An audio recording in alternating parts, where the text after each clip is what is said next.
Hi friends, I'm Tirk, you're watching TechMin Unique, and today we're going to see how to format the cell size on your Microsoft Excel mobile, or how to change the cell size on your Microsoft Excel mobile.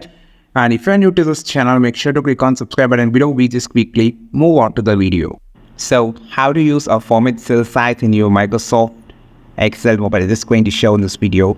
For an example, you just need to change the cell size here. So for an example, just choose a fifth row cell. So click on this arrow section, scroll down to the bottom section, and you can find an option called Format Cell Size. Click on this. For an example, here you can see row height and row and column width. You can just change, for an example, here I'm just going to change the row height as 18 and click OK. So you can see the difference has been changed. So if you're just going to make it as larger, so I'm just going to bring it to 30 and click OK. You can directly see the changes. And also you can just adjust by tapping on the cell. You can see this option, arrow option. So you can just adjust the size.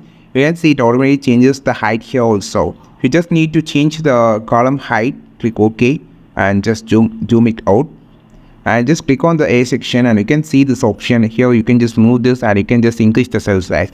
This is how you just change the cell size on your Microsoft Excel on your mobile phone. I think this video helped you a lot. Like this video, share this video, subscribe this channel. We'll meet our next video with a super valuable content. This is Tilak signing off from TechMin Unique. Have a wonderful day.